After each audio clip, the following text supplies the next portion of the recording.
This is so unbelievably stupid. Okay, so watch this. I drive with Kevin Durant, and I hit a layup with 9.7 seconds left in the entire game, right?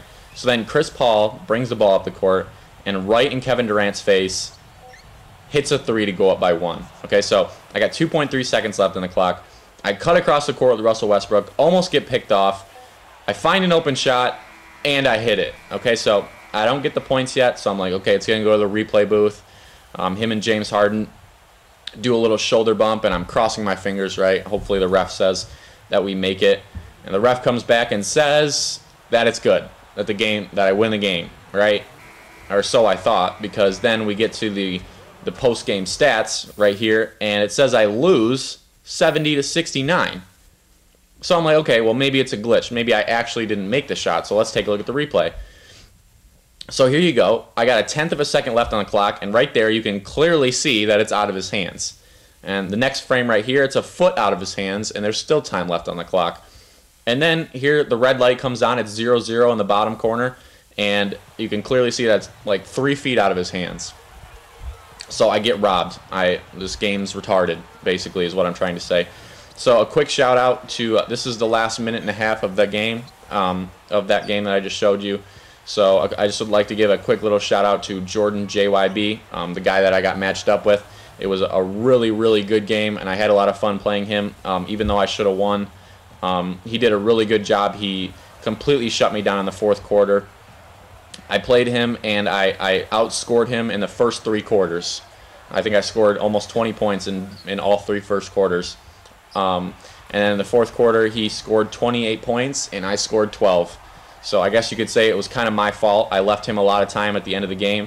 I should have just taken the last shot, and then if I missed it, gone into overtime. But either way, I should have won. So the problem that I'm having with 2K13 is that it's so glitchy. It feels like I'm playing like a bait. Like right here, I get really lucky and I pick up the ball with Kendrick Perkins, and call a timeout really quick. But it's so glitchy. There's so many problems with it. I feel like I'm playing a beta or like a really crappy demo almost, because there's so many problems. Like at the beginning of the game, you saw me hit that perfect release with James Harden. He had plenty of stamina. He had green releases across the board, and it didn't go in. And the thing that I found, even though I love how they changed the releases in this game, they made them a little bit slower. They made them a little bit slower so you could really get the feel for a perfect release. You could really get a good inclination of how well the shot was going to do. I feel like I do so well with shots that they still don't go in. Like you see like all those green bars, which means it's pretty much a perfect release. Well, what's the point of a perfect release if you get one and it doesn't go in? So I found that with a lot of my jump shots is that it doesn't really tell me anything. Like obviously it's a good release, but if it's an A-, then it should go in 90% of the time, right? I mean that's what an A- is, right? I mean, depending on where you go to school, it's 90%. And I just found that it doesn't go in 90% of the time. It'll go in. I don't know. It's just, what's the point of a perfect release if you release the ball perfectly and it doesn't go in? It's really confusing to me. The other problem that I have that makes this game so glitchy and unfinished is 1 out of every 3 games I play, two of the 4 quarters, half the game won't have any scoreboard. And if you're like me, you mess around with the defensive settings when the other team subs a lot. And so I can't be pressing start all the time to check the scoreboard, because if my timer runs out and he wants to quit, then he gets the win. So I mean that, and at one point in this game as well, I dribbled down the court on a fast break, and Blake Griffin was chasing me down, and I dunked it on him, and I didn't get any points. I wish I would have put that in here, but I wasn't recording then. I went to the replay, and I saw that the ball went through the hoop, but it didn't give me any points. Blake Griffin just picked it up off the floor and passed it out to the outlet, and Chris Paul, and he just dribbled up the court and got on with the offense. So it's like there's just so many problems that I've seen with it. And like I'm really glad that 2K12 or 2K13 is personally, in my opinion, it's a really big improvement from 2K12, but if you spend a whole year making a game, this isn't the shit that they should put out.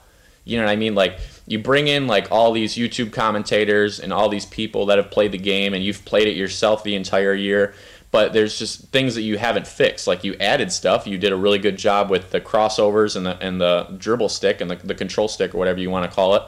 But you didn't fix things like the defense. The defense in this game is still way OP. If you don't know what OP stands for, it stands for overpowered. And a lot of people say that, especially in like World of Warcraft and stuff like that. A lot of people say OP. And I guess Modern Warfare 3 too, a lot of people say the guns are OP. But anyway, so you didn't fix things like the defenses. Like, they're only 5-minute quarters, but I feel like there's so many turnovers, so many intercepted passes, so many steals. That's one thing there shouldn't be a lot of, is steals.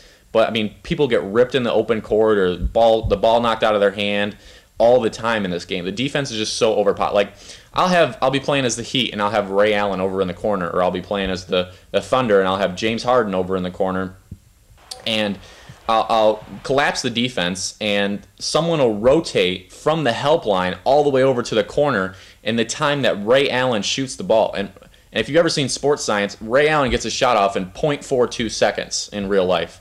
And so if you're going to slow down the shot releases like you do in this game, so people can, get a good feel for perfect releases, then you need to slow down the defenses as well. You should not be able to rotate on Ray Allen and pack the shit out of him when he's got one of the fastest releases in the NBA. So I'm saying be consistent. I'm kind of upset at the developers because I lost this game, and there's just a lot of things wrong with it. It's just like, fix the stuff that you need to fix. Don't put out a crappy game if it's not ready yet. I mean, you spent a whole year and you listen to people that have played the game, you played it yourself, and you just put out something that's just that bad. It's just frustrating that I have to play for 30 minutes and I make a game-winning shot and it doesn't count. Like, it's like, what am I wasting my time for? I mean, I love 2K, but 2K Sports, you need to step up your game. Anyway, sorry for ranting. I'm going to end it on a good note. I finished the offensive tutorial. I finished the defensive tutorial. I finished the free throw tutorial that I talked a little bit in one of my 2K12 videos. I knew I said I was going to release it back then, but I mean, I thought that 2K13 was right around the corner, so I thought I'd just put it out or release it then. And then the perfect release tutorial. So I got those 4 done. I'll probably put out 1 or 2 this weekend. So subscribe if you haven't. Just hit like and favorite and share this video as much as possible, so it gets a lot of views. And hopefully then somebody from 2K will see this and they'll fix it. I mean, I hope this doesn't happen to you. I hope you don't play 30 minutes and hit a game-winning shot and it doesn't count for you. So anyway, subscribe for those tutorials. They'll make you a lot better. I made sure that I included some really good stuff in there for you guys, so you'll be excited to see that. Hit like and favorite, share it as much as possible, and that's all I've got for right now. So whatever. Peace out.